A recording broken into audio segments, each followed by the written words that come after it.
یہ دنیا کے سامنے حضرت امام نے اپنا اسوہ رکھا کہ یہی تو پیغام میں دینے آیا ہوں، یہی تو جو ہے وہ تحریر میں نے کربلا کی ریت پر اپنے خون سے رقم کرنی تھی کہ یہ سر کٹ سکتا ہے لیکن جھکے گا تو صرف اپنے مالک کی چوکٹ پہ جھکے گا، یزید کے سامنے یہ سر جھک نہیں سکتا ہے۔ تو حضرت امام حمام رضی اللہ تعالیٰ عنہ نے کربلا کے تپتے ہوئے ریگزار میں جب 72-73 لاشیں خیموں کے سامنے پڑے تھے اور اتنے زخم کلیجے پہ تھے، راوی کہتا ہے کہ جب آپ کی قمیض اتاری گئی تو 113 سوراخ اس میں تیروں کے تھے، 33 زخم نیزوں کے تھے، 34 گھاؤ تلواروں کے تھے، اتنے زخم جسم کے اندر اور جسم چور ہے زخموں سے۔ لیکن حضرت امام حسین نے جب پیشانی سجدے میں رکھی تو آخری لفظ یہ تھے، اللہم رضن بقضائک وصبرن علی بلائک تسلیما لامرک سبحان ربی العالی۔ مالک تیری تقدیر پہ راضی ہو گیا ہوں، مالک زخم سے پہ بھی میں مسکرا رہا ہوں، مالک تیری طرف سے جو دکھ آئے میں نے ان کو قبول کیا، جے سونا میرے دکھ وچ راضی تے میں سکھ نو چلے ڈاواں، مالک میں سب کچھ قبول کیا، حسین تیری رضا پہ راضی ہے، میرے مالک تو بھی بتا تو بھی حسین پہ راضی ہوا ہے کہ نہیں ہوا ہے۔ آواز آ رہی تھی اس پیاسے پر علی شیر خدا کو ناز ہے، اس نواسے پر محمد مصطفیٰ کو ناز ہے، اوروں نے بھی سجدہ کیا پر اس کا عجب انداز ہے، اس نے وہ سجدہ کیا جس پر خدا کو ناز ہے۔ اے حسین ابن علی تم پر سلام، نازش آل نبی تم پر سلام۔ آج لہجہ بھی دم توڑ رہا ہے اور سورج بھی درد غروب سے زرد ہو رہا ہے، وقت کے دامن میں گنجائش نہیں کہ میں اس مضمون کو چھیڑوں، آؤ ہم سلام کرتے ہیں۔ یہ سورج سامنے چمک رہا ہے، میں یہاں بیٹھا سوچ رہا تھا کہ ہم نے تو نہیں دیکھا، اے سورج دوپہر کا وہ منظر تم نے تو دیکھا تھا جب کربلا میں حسین کا سر کٹا تھا، جب گھر لٹا تھا، جب خیموں کو آگ لگی تھی، جب سکینہ رو رہی تھی اور جب گھوڑا خالی پلٹا تھا اور سکینہ پوچھتی تھی گھوڑے تو خالی آ گیا ہے، حسین کہاں چھوڑ آیا ہے۔ آج یہ سورج یہ چمک چمک کے وہ ہمیں کہانی سنا رہا ہے اور ہمیں پیغام دے رہا ہے کہ نبی کے نام پہ حسین نے تو سر کٹا دیا۔ آج تم کہتے ہو دین پہ چلنا بڑا مشکل ہے، تم شور ڈال رہے ہو، جن کے لیے مسجدوں میں قالین بچھے ہوئے ہیں، گرم پانی دستیاب ہے اور ان کے لیے مسجدوں میں آسائشیں موجود ہیں، اور پھر بھی وہ کہتے ہیں دین پہ چلنا بڑا مشکل ہے۔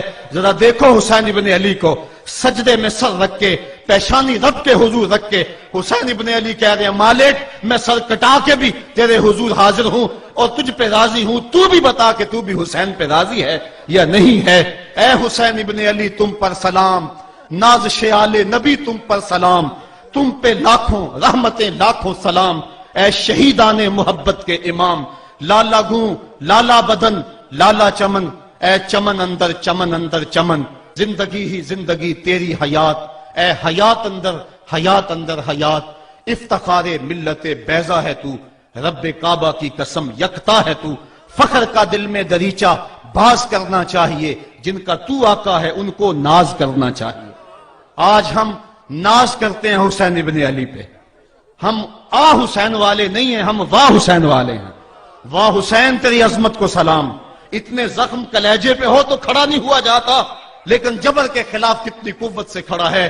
حسین ابن علی نے اپنا نمونہ لوگوں کے سامنے رکھنا تھا تو اقبال کہتا ہے سرخ رو عشق غیور از خون او، شوخی این مصرع از مضمون او۔ یزید مٹ گیا، یزید کا نام مٹ گیا، اس کا تشخص مٹ گیا، حسین کل بھی زندہ تھا، حسین آج بھی زندہ ہے۔ مرتا تو وہ ہے جس کی فکر مر جائے، مرتا تو وہ ہے جس کا نسب العین مر جائے، مرتا تو وہ ہے جس کا مشن ختم ہو جائے۔ حسین کا نسب العین زندہ، حسین کی فکر زندہ، حسین کا مشن زندہ، حسین زندہ، حسین کا نانا بھی زندہ۔ آج بھی ہزاروں کروڑوں اربوں انسان حسین کا نام لے کے جی رہے ہیں۔ میں کہتا ہوں اگر کوئی یزید کا نام بھی لیتا ہے تو وہ سر جھکا کے دیتا ہے۔ کیسا تمہارا لیڈر ہے جس کا نام لیتے ہوئے بھی تمہیں شرم آتی ہے؟ نام لینے سے پہلے سر جھکاتے ہو، نام لیتے ہوئے پسینہ پسینہ ہوتے ہو، نام لینے کے بعد منہ چھپا لیتے ہو۔ تمہیں اپنے قائد اور اپنے لیڈر کا نام لیتے بھی شرم آتی ہے، اور جب ہمارے لبوں پہ نام حسین آتا ہے ہمارا قد اونچا ہو جاتا ہے، ہمارا سر فخر سے بلند ہو جاتا ہے۔ فخر کا دل میں دریچہ باز کرنا چاہیے، جن کا تو آقا ہے ان کو ناز کرنا چاہیے۔ تو حسین ابن علی نے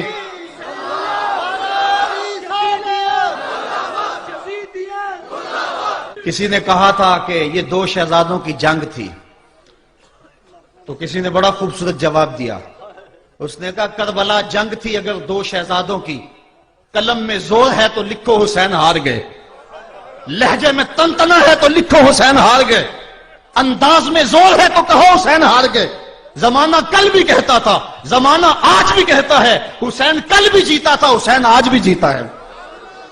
جب حضرت امام حسین رضی اللہ تعالیٰ عنہ کا سر انور کاٹ لیا گیا اور خولی بن یزید نے نیزے کی نوک پہ اس کو رکھا، ویسے رخ سر کا زمین کی طرف سے تھا. کسی نے کیا خوب کہا، باں کے سر نیزے پہ اور سوئے زمین ہے روح، یعنی سجدہ ثانی کی ہے آرزو. رکعت کے دو سجدے ہوتے ہیں، ایک سجدہ ہوا تھا کہ سر انور جدا کر لیا گیا، جب نیزے کی نوک پہ تھا سر تو رخ زمین کی طرف سے تھا. شاعر کہتا ذرا غور سے دیکھو سر حسین کیا کہہ رہا ہے. سر حسین کی پیشانی زمین کی طرف ہے، پیشانی میں دوسرے سجدے کی آرزو مچل رہی ہے. تو جب امام حسین کا سر خولی نے نیزے کی نوک پہ چڑھایا، اس نے تو یہ کہنا چاہا تھا کہ ہم فتح یاب ہوئے اور دیکھو ہم نے سر کاٹ لیا.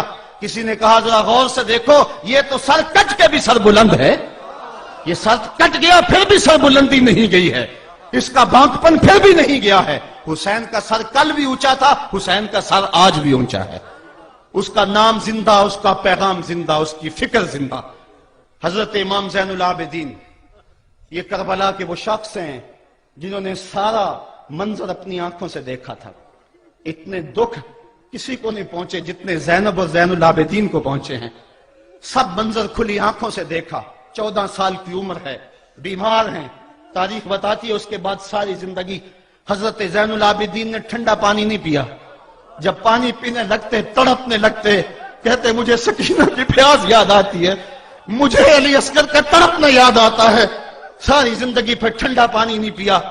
حضرت امام زین العابدین نے یہ سارا منظر کھلی آنکھوں کے ساتھ دیکھا تھا. اور پھر آپ نے دمشق کے بازاروں میں بھی اور کوفے کی گلیوں کے اندر بھی سروں کا یہ قافلہ اپنی قیادت کے اندر جو ہے وہ گزارا تھا. جب یزید کے دربار کے اندر حضرت امام زین العابدین پہنچے تو یزید نے پہلے تو جو ہے وہ دکھ کا اظہار کیا. بعض لوگ یہاں سے یزید کی بریت کا اعلان کرتے ہیں. یہاں کسی نے بڑی خوبصورت بات کہی کہ قاتل کی پشیمانی مقتول کی اہمیت کو تو بڑھا سکتی ہے لیکن اس کے دامن سے قتل کے داغ کو نہیں دھو سکتی. تو اس نے یہ سب کچھ کیا، یہ بس اس کے ٹسوے تھے جو وہ بہانے لگا. لیکن بعد میں اس نے حضرت امام حسین رضی اللہ تعالی عنہ کے دانتوں کے اوپر جو ہے وہ چھڑی مارنا شروع کر دی. تو حضرت ابو برزہ اسلمی صحابی رسول وہاں موجود تھے، وہ کھڑے ہو گئے، اٹھ کے بدن کانپتا ہے ان کا، کہنے لگے ظالم ارفع قدیبہ کا، یہاں اپنی چھڑی ہٹا لے. میں نے اپنی ان آنکھوں سے دیکھا ہے کہ کان رسول اللہ صلی اللہ علیہ وسلم یلسمہ، حضور نے ان ہونٹوں کو خود چوما ہے. تو یہ کہہ کہ آپ دربار سے نکل گئے اور روتے تھے اور آپ کے بدن پہ کپکی بھی تاری تھی. بعد میں یزید نے کہا حضرت غلطی ہو گئی اور یہ میں نہیں چاہتا تھا، بتائیں آپ کی کوئی شرط ہو.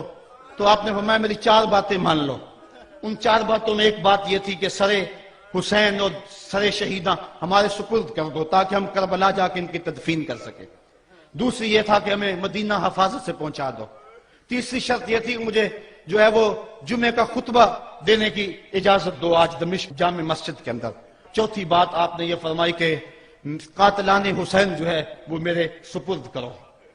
اس نے کہا ہاں کون ہے قاتل حسین کا؟ لوگوں نے کہا خولی ہے. خولی نے کہا میں نے قتل نہیں کیا، یہ سنان بن انس نخی نے کیا ہے. سنان بن انس نخی کو کہا ہاں تو بتا. کہنے لگا میں قتل کیوں کرنا تھا، یہ تو شمر ذل جوشن نے کیا ہے. شمر ذل جوشن کو کہا تو بتا. کہنے لگا میں نے قتل نہیں کیا، میرا کون سا حسین نے کچھ بگاڑا تھا، قتل اس نے کیا ہے جس کی حکومت کو خطرہ تھا. تو یہ ہے وہ ہے قاتل حسین کا. اب یزید کہنے لگا تمہاری یہ شرط تو میں پوری نہیں کر سکتا، یہ بات تو پوری نہیں کر سکتا، اب خطبہ دے لو. اب حضرت امام زین العابدین خطبہ دینے کے لیے کھڑے ہوئے.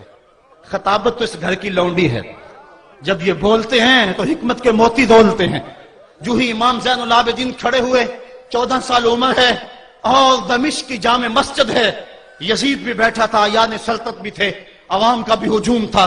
جب آپ نے خطبہ شروع کیا لوگ زاروں کے تار رونے لگے اور آپ نے اہل بیت کے مناقب جب لوگوں کے سامنے رکھے تو یزید گھبرا گیا کہ کہیں لوگ میرے گریبان تک نہ پہنچے. اس نے مؤذن کو اشارہ کیا جلدی جلدی اذان پڑھو. تو جب اس نے کہا اللہ اکبر اللہ اکبر تو حضرت شہزادہ زین العابدین نے کہا کہ اس کے اندر کوئی شک نہیں کہ اللہ سب سے بڑا ہے. جب شہادتین کا کہا اشہد ان لا الہ الا اللہ، حضرت امام زین العابدین نے اس کے جواب کے اندر کہا ہاں ہاں اللہ کے علاوہ کوئی معبود نہیں ہے، اس کی گواہی ہم نے خون سے دی ہے، ہم نے اپنے لہو سے دی ہے اس کی گواہی. اور پھر اس کے بعد جب اشہد ان محمد رسول اللہ پہ لفظ آئے تو حضرت امام زین العابدین نے کہا یزید دیکھ اب اذان کے اندر تیرے نانے کا نام ہے یا میرے نانے کا نام ہے؟ آج بھی منبر پہ میرے نانے کا نام ہے. تو یزید مر گیا، اس کا نام مر گیا، اس کا تشخص مر گیا. حسین کل بھی زندہ تھا، حسین آج بھی زندہ ہے. حسین کربلا کے تپتے ہوئے ریگزار میں بھی زندہ تھا، کوفے کے بازار میں بھی زندہ تھا، اور دمشق کی جامع مسجد میں بھی زندہ تھا، مدینے میں بھی زندہ، مکے میں بھی زندہ، کابل میں بھی زندہ، کندھار میں بھی زندہ، قلعہ جنگی میں بھی زندہ، تورا گورا میں بھی زندہ، موصل میں بھی زندہ، بغداد میں بھی زندہ، غزہ کی پٹی میں بھی زندہ، فلسطین میں بھی زندہ. آج حسین کی زندگی اور حسین کا باقپن دنیا کو بتا رہا ہے، بش کو بتا رہا ہے تیرے منہ پہ تماچا حسین مارے گا. زمانہ بتائے گا کہ حسین کل بھی زندہ تھا، حسین آج بھی زندہ ہے. حسین کی فکر لے کے اٹھو اور پوری دنیا پہ چھا جاؤ اور زمانے کو بتاؤ کہ ہم حسین ابن علی کے سپاہی ہیں. صرف محرم کے دن آنسو بہا لینے سے کچھ نہیں ہوگا. کیا صرف محرم حسین کا مہینہ ہے؟ نہیں، پورا سال حسین کا ہے، پوری زندگی حسین کی ہے، پورے زمانے حسین کے ہیں. یہ صرف عاشور کا دن یا عاشور کی شب ہی حسین کی نہیں، سارے زمانے حسین کے ہیں. کل بھی حسین کا تھا، آج بھی حسین کا ہے، کل بھی حسین کا ہوگا. آؤ اٹھیں، قرآن کو لے کر کے حسین ابن علی نیزے کی نوک پر بھی چڑھ کے قرآن سنایا، اور آج ہم اسی قرآن کی دعوت کو لے کر کے اٹھیں اور حسین ابن علی کے پیغام کو گھر گھر